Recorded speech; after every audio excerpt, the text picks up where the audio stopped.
All right.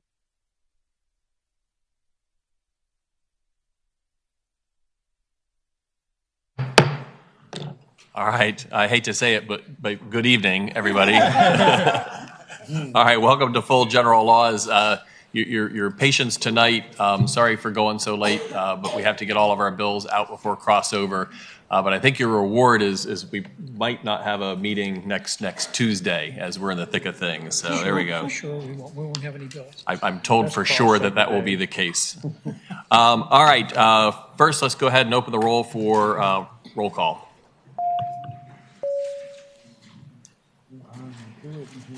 All right. Clerk, close the roll.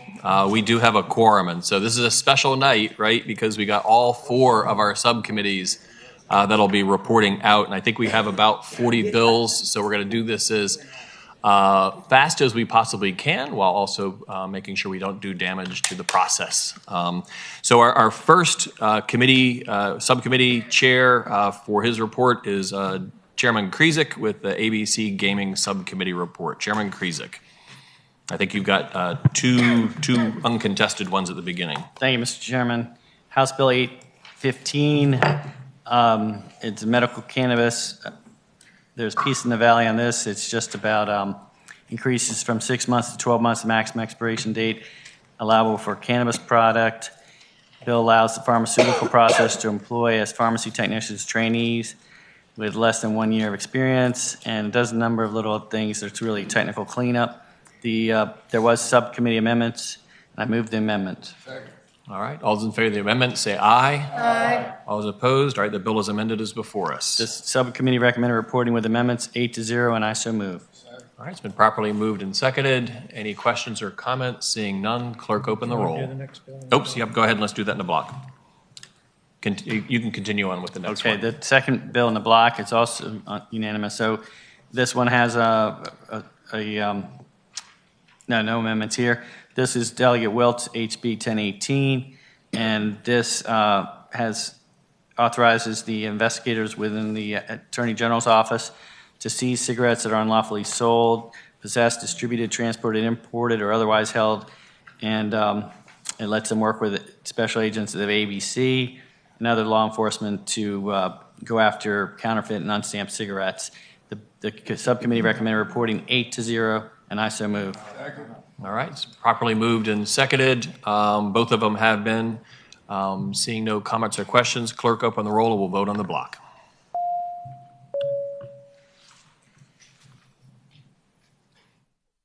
All right. Clerk, close the roll.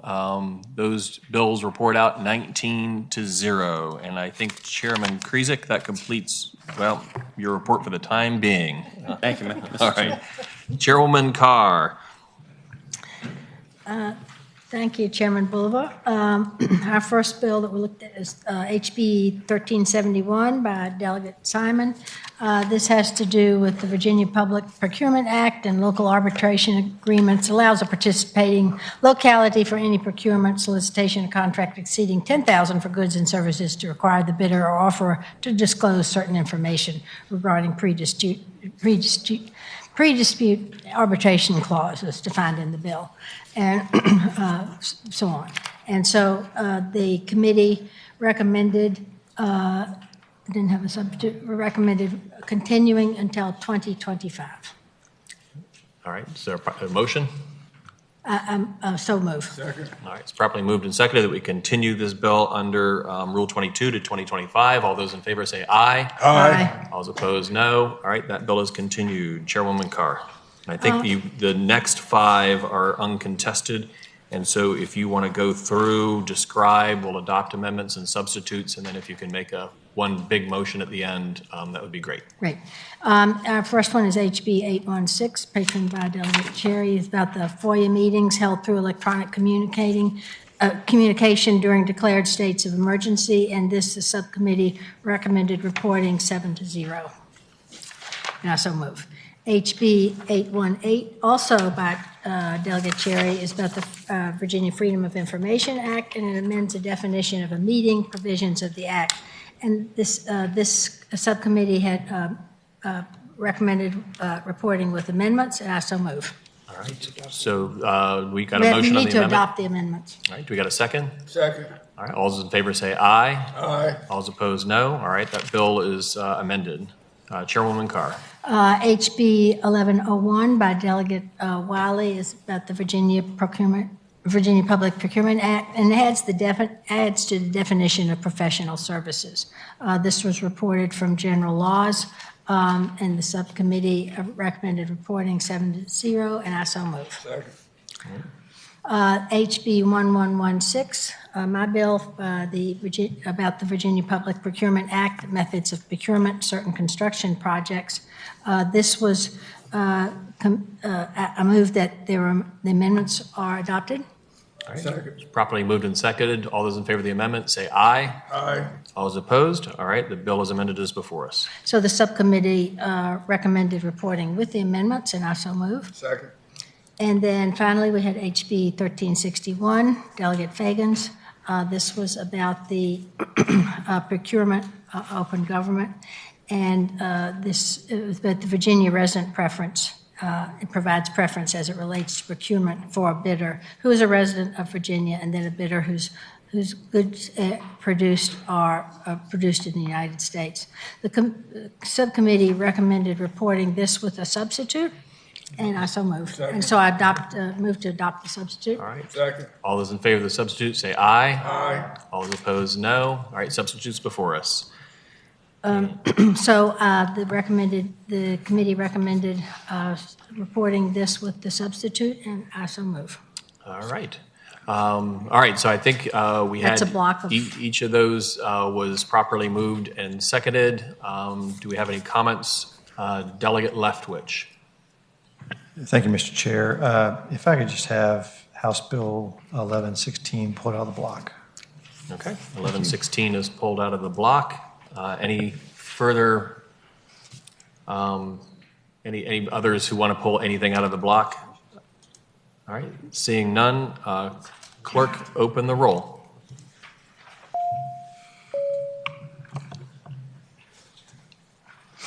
All right, clerk, close the roll. Those bills report on a 20-0 basis. Next before us then is House Bill 1116 from Delegate Carr. Does any member have any questions or comments on this bill? Seeing none, clerk, open the roll.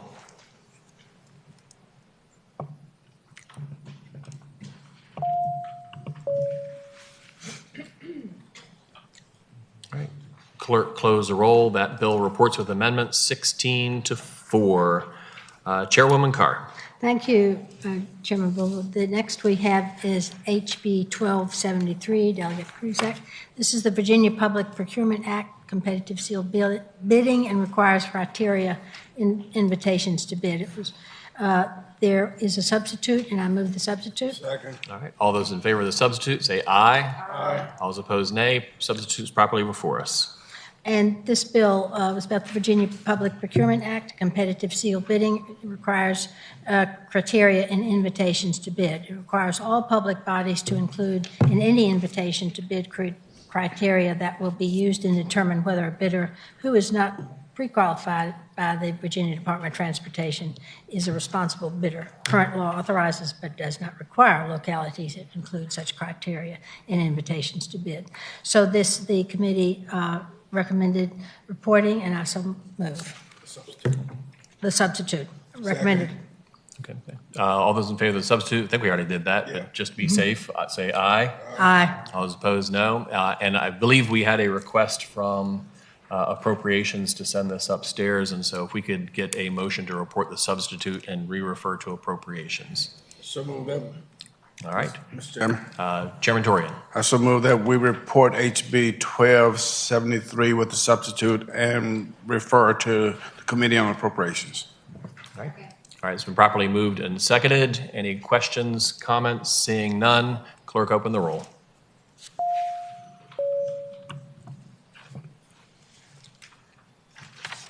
All right, clerk, close the roll. That bill reports and is re-referred with a substitute to appropriations on a 13-7 vote. Let's see, Chairwoman Carr, I think that That's it finishes for your right business now. for right Yes. now. All right. Chairman Simon, your report. Thank you, Mr. Speaker. Starting with a block of voice votes, we, in my committee, had 3 bills that were recommended for continuing to 2025 pursuant to Rule 22. That is starting with HB 954 from Delegate Lopez. The Virginia Human Rights Act would have prohibited discrimination based on citizenship or immigration status. HB 1092 from Delegate Oates that would have legislated the statewide building code.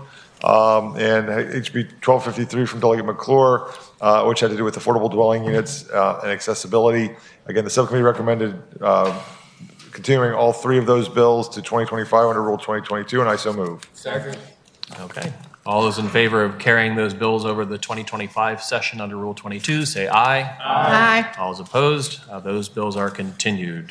Chairman Marcus. One more voice vote, Mr. Chairman. House Bill 567 from Delegate Askew was incorporated to House Bill 405 from Delegate McClure, and I so move. Second. All right, it's been properly moved and seconded.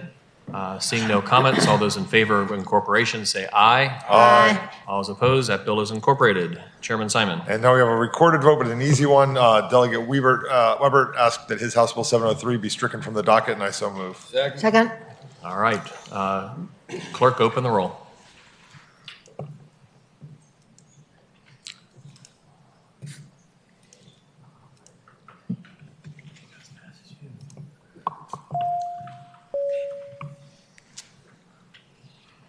All right. Clerk, close the. Chairman Simon, you want to vote on that one? All right. Thank you. Clerk, close the roll. That bill is stricken from the docket 20-0. Chairman Simon. All right, Mr. Speaker, or Mr. Chairman, rather, we have a block of uncontested bills, but one of these, I guess, I'll talk about all of them. I want to pull one of them out of the block for some more testimony. We inadvertently, in our haste to get you guys out of here at a reasonable time, missed some important witnesses. But let me run through the ones we've got here. House Bill 285 from Delegate McQuinn has to do with the way the bus shelters are dealt with under the Unified Statewide Building Code. The subcommittee recommended adoption of an amendment that had to do with the inspection of the bus shelters, and I so move. Second. All right. All those in favor of the amendment say aye. Aye. All those opposed, no. The amendment's before us. And with that amendment, Mr. Chair, the subcommittee recommended reporting this bill 7-0, and again, it would exempt bus shelters from most of the provisions of the statewide building code and have the Department of General Services develop a review process for making sure that they were safe and sturdy. And I so move. Second. Okay. Next bill in that block.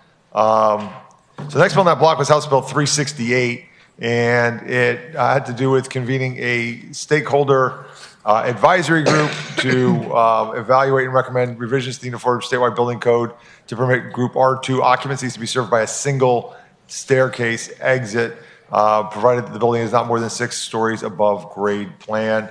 Mr. Chair, it's up to you. We can pull it out of the block, or if you want to do now. I got the pros. And in my haste to get this bill moving, I forgot to ask for the cons, and there are some people that have been here all day waiting to tell us why they don't think we should even look at this issue. Very good. All right. Thank you, Chairman Simon. Yes, and so usually we do our work in subcommittee and don't take additional testimony at full. But since they didn't have a chance to testify in subcommittee, let's go ahead and have the, I'll tell you what, why don't we do, I know that we want to have it balanced, and so let's have anybody who wishes to speak in favor do very, very quickly, and then anybody who wishes to speak in opposition. And if you can keep your remarks to 1 or 2 minutes total, that would be appreciated.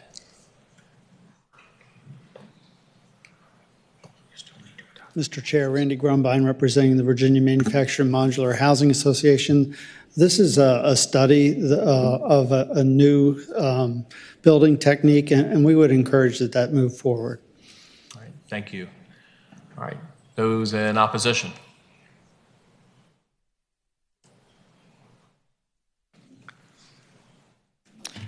Good evening, Mr. Chair, members of the committee. Stephen Seitz, I'm with the City of Fairfax. I'm Assistant Fire Chief there and have the pleasure of being the building official and the fire marshal in addition to that. I'm here to represent the Virginia Fire Prevention Association, which is membership is fire marshals, building inspectors, inspectors in general, anyone who has a vested interest in the prevention of fires. So we oppose this bill and the concept of the bill for a single exit stairwell. Just for the sheer fact of if you put yourself, any one of us, in a building that's up to 6 stories and you have a fire or other emergency, active shooter, or whatever the case may be, you're afforded one exit. While it may be new technology and new thought process, 2 exits have been required when you go above 3 stories in buildings of any type for years. Our association and members of the code enforcement community are struggling to understand the concept, and we're wishing to oppose the bill today. Virginia has a very robust and nationally recognized building and fire code regulatory process, and we go through a 3-year process in general to evaluate concepts like this. It's my understanding that a similar language was put before the Board of Housing and Community Development recently in our recent adoption of 21 codes, and it did not pass. We didn't have consensus. So it's sort of already run its course once. Out of that, it's also my understanding that the Board of Housing and Community Development has decided to convene a work group on its own. So was very surprised from our perspective that this made it to the legislature to actually direct the Board of Housing and Community Development to do this when it's already sort of in process. So again, we oppose this bill for that reason. We feel it's a safety risk to anyone to only give one exit, especially if you're talking about a family. You could have a single person apartment, you could have a sorority or fraternity in one of these buildings. And any type of emergency that happens, if it's blocked, then where are the people supposed to go? Are they supposed to jump to the ground for their safety and hope to survive? That's our concerns. Right. Thank you, sir. Thank you for the opportunity. And thank you, sir, and thank you for keeping the residents of the city of Fairfax safe. We appreciate it. For Chairman and to the committee, my name is William Brown, Master Deputy Fire Marshal, 45 years, Chesapeake Fire Department, retired recently. I too oppose this bill for the same reason that Steve just spoke about. We're talking about safety and to limit the excess of escape to the excess of escape would be not in good standings and definitely wouldn't be safe. We look at, as he basically spoke on everything that I had to say, but we're looking at active shooters. We're looking at us trying to get in as a fire service, at them coming out. That poses a problem, and then it also poses a problem as people getting trampled on, trying to get out of the building. We do have committees, like you said, that go through a 3-year process, and we're looking into doing that right now. And I understand this is a study, but I don't think it needs to be studied. We've already proven it with the fact that what we have in legislative now, what we have in our building codes and our fire codes works for us. Thank you for your time. Thank you for your testimony. And as you said, this is just a study, and for good reasons, we do not legislate the building code because that's all about the safety aspects. All right, I guess the question for the committee is there anybody who wishes to take this bill out of the block? Okay, hearing none. Chairman Simon. Okay, so again, the subcommittee at the time, and I think still would recommend. Chairman Sullivan, Simon, let's go ahead and adopt the amendments. Okay, so can we move the subcommittee amendments? Second. All right, all those in favor say aye. Aye. All those opposed. All right, the amendments are before us. All right, and then the subcommittee recommended reporting with amendments 8 and 0, and at the appropriate time, I'll move this bill with the rest of the block. House Bill 782 from Delegate Herring had to do with the timing of dual-filed civil actions under the Virginia Human Rights Act, and gets the federal timeline and the state timeline lined up so that it makes for more efficient litigation. The subcommittee recommended reporting with amendment. I move the amendment. Second. All right, all those in favor of the amendment say aye. Aye. All those opposed. All right, the bill as amended is before us. And the subcommittee recommended reporting with amendment by a vote of 8-0. House Bill 852 from Delegate Williams had to do with volunteer fire departments being able to send bills for ambulance services for reimbursement from insurance companies. There was some concern that we didn't have any way to guarantee through this legislation that localities that chose to do that would issue what we call a soft bill, which would only be paid if the insurance company was covering it, and they wouldn't go to great lengths to try and collect these from folks who couldn't afford it. So the subcommittee amended the bill to add a reenactment clause so that Delegate Williams could continue to work out some language on that, but we like the concept of the bill and I think it would be helpful. So the subcommittee recommended reporting with a reenactment clause, 8-0. So I move the subcommittee amendment. Second. All right, it's properly moved in second. All those in favor say aye. Aye. All those opposed. All right, that bill is amended before us. And the subcommittee recommended reporting again with that amendment, 8-0. House Bill 1351, also from Delegate Williams, created a new prohibited practice under the Virginia Consumer Protection Act, which was to solicit the sale of ignition interlock systems to people that had recent DUI arrests but were not yet convicted, and make it appear that these were coming from the Commonwealth of the government and that they actually had to buy them. Again, we struggle with some of the language to make sure that wasn't overly broad and wouldn't capture legitimate advertising of 3 competing interlock systems that are in use in Virginia. So the subcommittee recommended amending to add a reenactment clause, and I so move. Second. All right, all those in favor say aye. Aye. All those opposed? All right, the bill is amended before us. And again, because we think this is a good idea and we can try and make it happen this year, the subcommittee recommended reporting with that amendment by a vote of 8-0, and I will move. And so that is one more uncontested, a couple more uncontested. Oh, no, that's the end of the uncontested. So, Mr. Chair, I move that we report those bills as amended in a block. All right, thank you, Chairman Simon. All right, seeing no more comments or questions, clerk, open the roll.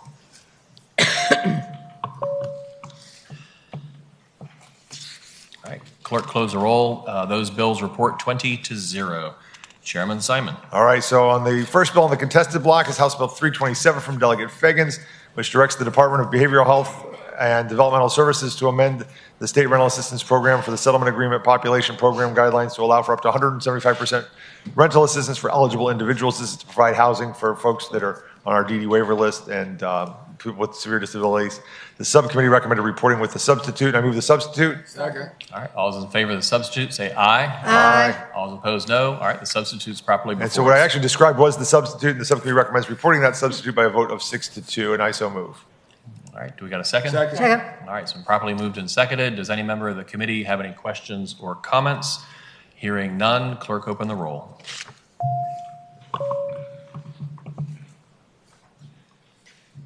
All right, clerk, close the roll. That bill reports with substitute 14-6. Mr. Chairman. Next bill is Delegate 405, also from Delegate McClure, and the subcommittee had recommended adopting a substitute, and I'll move the substitute. All right, it's been properly moved and seconded. All those in favor of the substitute say aye. Aye. All those opposed? All right, the substitute's before us. Okay, so the substitute makes this a Section 1 bill, which directs the Electric Utility Commission to evaluate design and deployment strategies for electric vehicle charging infrastructure. Subcommittee recommended reporting with the substitute by a vote of 5-3, and I so move. Second. All right, it's been properly moved and seconded. Does any member of the committee have questions or comments? Seeing none, clerk, open the roll.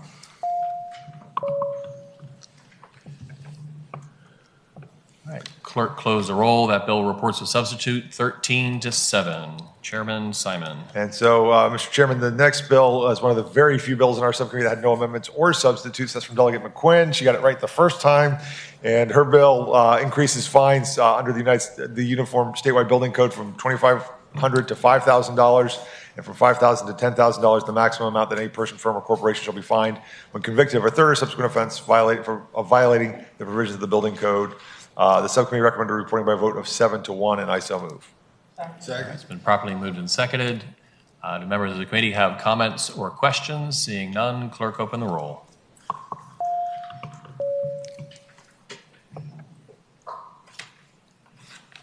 All right, clerk, close the roll. That bill reports 17-3. The next bill, Delegate Chairman Bulova, is House Bill 955 from Delegate Lopez. This bill had a substitute. I move the substitute. Second. All right, all those in favor of the substitute say aye. Aye. All those opposed, no. The substitute's before us. Mr. Chairman, what the bill did with substitute is it requires that landlords provide, upon request of the tenant, a summary page of the major terms of the lease, and that they provide it in multiple languages. Those languages being whatever languages the local government where the property is located provides translations of government documents. The subcommittee recommended reporting with the substitute by a vote of 5-3, and I so move. It's been properly moved and seconded, and I understand that this is the one that was gently opposed, right? Gently opposed. So I'm sorry. Yes, the motion was to gently report this bill. Gently reported. All right. Any members of the committee have questions or comments? If not, clerk, open the roll. All right. Clerk, close the roll. That bill reports with substitute 12-8. Chairman Simon. Mr. Chairman, the next bill on our docket was House Bill 957, also from Delegate Lopez, which has to do with the tenants' assertions. The subcommittee recommended adopted a substitute, and I so move. Is there a second? All right, properly moved and seconded. All those in favor say aye. Aye. All is opposed. All right, the substitute's before us. And Mr. Chairman, so the bill with substitute provides a rebuttable presumption of a landlord's material noncompliance with the rental agreement. With the rental agreement, if the leased premises was condemned by an appropriate state or local agency due to the landlord's or his agent's refusal or failure to remedy a condition for which he was served a condemnation notice. The bill, as substituted, had no major opposition. It had a lot of people made neutral, but nobody opposed it. And the subcommittee recommended reporting it with substitute by a vote of 6-2, and I so move. Okay. Anybody have any questions or comments? Hearing none, clerk open the roll.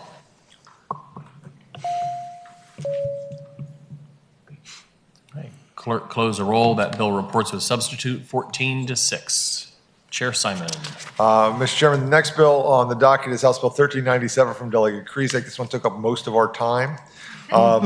And the committee recommended adopting a committee substitute, and I so move. All right. All those in favor of the substitute, please say aye. Aye. All those opposed. All right. The substitute's properly before us. And so, Mr. Chair, in addition to the substitute, of course, the substitute, I guess, incorporates a reenactment clause. This bill is been the subject of a lot of hard work from Delegate Krizek and a number of stakeholders. It's gone through a number of iterations. It basically it's down to a point where it requires notice to the tenants of mobile home parks before a sale can happen, gives them an opportunity to form a coalition or partner with a nonprofit group and make an offer on the property. It also allows a local government where the manufactured home lot is located a right of first refusal to purchase the property if the contract requires them to maintain it as affordable housing for at least 30 years. A number of other technical changes, some of which are being reevaluated, which is the reason for the reenactment clause. The subcommittee recommended reporting with a substitute by a vote of 5-3, and I so move. All right, it's been properly moved and seconded. Does any member of the committee have any questions or comments? Seeing none, clerk open the roll. All right, clerk close the roll. That bill reports with substitute 12-8. Chair Simon. So House Bill 1461 from Delegate Mundine King had a substitute, and the subcommittee recommended adopting the substitute, and I so move. Yes, I think it was an amendment or a substitute. Substitute. Oh, I'm sorry. We recommended, well, they were amendments that pretty much were a substitute. They mined out the whole bill and replaced it, but yes, I guess it's technically amendments. So I move the amendments. All right, it's been properly moved and seconded to accept the amendments. All those in favor say aye. Aye. All those opposed? All right, the bill as amended is before us. And so what the substitute does is it says that a locality cannot deny someone the opportunity to operate their property as a short-term rental simply because the person making the application is a tenant or a lessee or sublessee of the property. They can still require everything else they require of an owner, but the sole reason for denial can't be because they don't actually own the property, but they lease it. Subcommittee recommended reporting with those amendments by a vote of 7-1. I believe the one was just to make sure we got the words "proof" by DLS, and that language has since been okayed by our attorneys. All right. Have you made a motion? And the subcommittee recommended reporting with amendment 7-1, and I so move. All right, second. All right. Any comments or questions? All right, clerk, open the roll.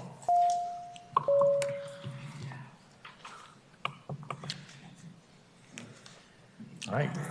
Clerk, close the roll. That bill reports with amendments 18-2. And Mr. Chairman. Last one, Mr. Chair, House Bill 1475 from Delegate Keys-Gamarra. Doesn't do what the summary before me says because we wouldn't allow that, but it does. So there's a substitute. I move the committee substitute.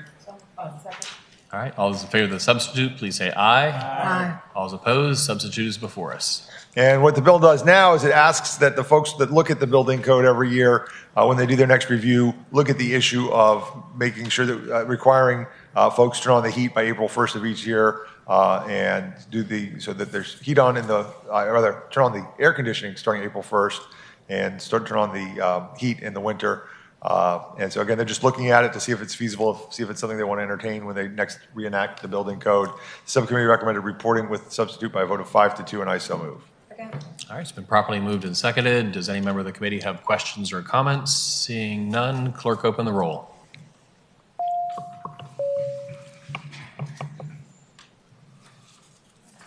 clerk close the roll. That bill reports with substitute 13-7. Does that finish your report? That's all we have, Mr. Chair. Fine job. Thank you. All right. Chairwoman Delaney. Thank you, Mr. Chair. First, from our subcommittee, we have three bills that the committee recommended continuing to 2025, so I'll present those in a block. First, we have HB 248, patroned by Delegate Glass. This bill authorized a regulatory board to promulgate regulations for an applicant requesting licensure for, I'm going to say it wrong, autonomous agents, AI. That is owned and operated by such applicant. So that was a recommendation to continue until 2025. The next bill that had the same recommendation was HB 1192, patroned by Delegate Scott. This establishes a 7-year statute of limitations on the Commonwealth of any action by the state agency or institution to collect past due accounts receivable due to the Commonwealth. And the third bill that had the action to continue was HB 1390, patroned by Delegate Cole, which required the Department of Human Resource Management to provide any recognized public employee association upon the request of such association a list containing the name and work address of such current employees. Each of those bills did recommend continuing until 2025 by the committee, and I so move.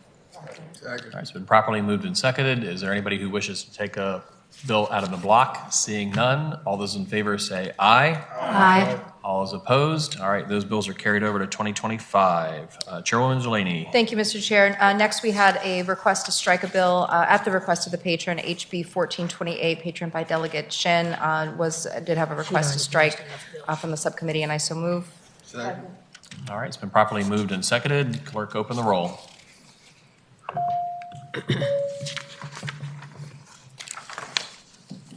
Clerk, close the roll. That bill is stricken from the docket 20-0. Thank you, Mr. Chair. Next, we have a block of uncontested bills, beginning with HB 1182, patroned by Delegate Ennis. There was a substitute, which I move. Second. All right, all those in favor of the substitute, please say aye. Aye. All those opposed? All right, the substitute's before us. Thank you, Mr. Chair. So this bill deals with wetland delineator certification requirements, and the substitute would have that for applicants seeking such a certification through experience, the bill reduces to 3 years from 4 the required experience that the applicant must have in the wetland delineation and wetland science research, or as a teacher of wetland curriculum in an accredited institution or higher education in order to be certified. The bill reported 7-0, and I move in the block. Next, we have HB 1337, patroned by Delegate Runyon. This bill repeals the requirement for an annual audit by the Board of Accountancy and amends several code provisions relating to the board. The bill changes the Secretariat of the board from the Secretary of Commerce and Trade to the Secretary of Finance. The bill authorizes the board to initiate complaints against individuals or firms claiming to hold a Virginia license as defined in the bill, unlicensed individual or firms using certified public accountant's title in Virginia as defined in the bill, and the bill also grants executive director of the board power to request and receive reports from the Central Criminal Records Exchange in conjunction with the executive director's investigative and enforcement power. And finally, the bill directs the board to adopt emergency regulations to implement the provisions of the bill, and the committee did recommend reporting 7-0, and I'll move in the block. Next is HB 1381. This bill, patroned by Delegate Runyon, renames the Center for Rural Virginia as the Senator Frank M. Ruff Jr. Center for Rural Virginia. The subcommittee recommended reporting 7-0, and I move in the block. HB 1399, patroned by Delegate Bloxham. This bill reduces from 7 to 5 the number of members who shall serve on the Potato Board. The bill recommends reporting 7-0, and I move in the block. HB 1430, patroned by Delegate Hodges, adds the King and Queen County to a list of localities that are not required to establish a library board, and that bill recommended reporting 7-0. Those are the bills in the block, and I move to report each of those as. All right, it's been properly moved and seconded that we report those as a block. Does any member wish to take any of these bills out of the block? Or for the potato one, we'll let the chips fall as they may. But all right, clerk, open the roll.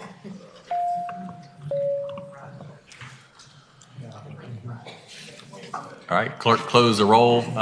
Those bills report 20-0. Chairwoman Delaney. Thank you, Mr. Chair. Next, we have 2 bills that are uncontested. First is HB 576, patroned by Delegate Glass.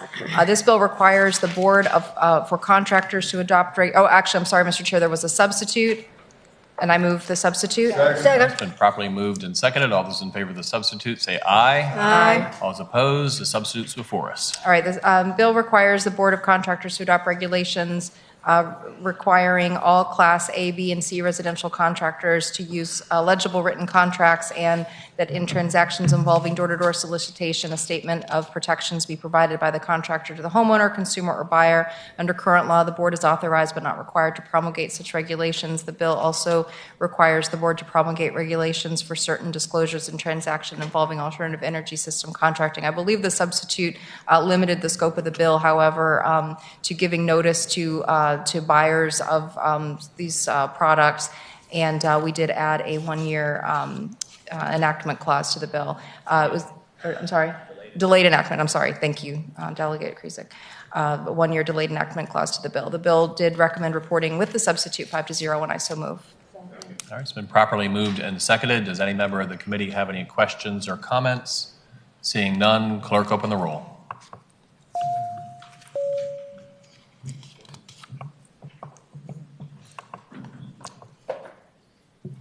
Clerk, close the roll. That bill reports with a substitute 12-8.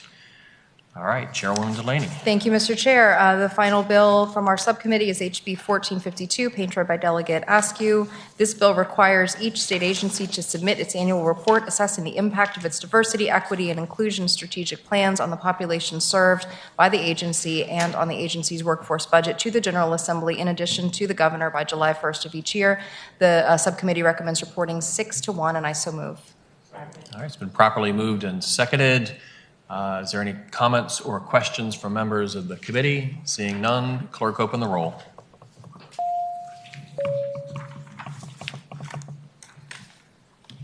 All right. Clerk, close the roll. That bill reports 16-4. Does that complete your report? Mr. Chair, that completes my report. All right. And I guess, Mr. Clerk, do we have any more business before the committee? That should. All right. I want to thank all four of our subcommittee chairs for their hard work, and I want to thank every member of this committee for doing just absolutely fantastic work. We're at the halfway point, but we've got a lot of great work that we've been able to accomplish. Can I get a motion? And I also want to say that I promised the Chairman Torian that we'd have him out within an hour, and You did. We've done it with 20 minutes to spare. So, Great job, Mr. do I have a motion to adjourn? So moved. Second. Properly moved and second. All those in favor say aye. Aye. All those opposed, no. We are adjourned. Thank you.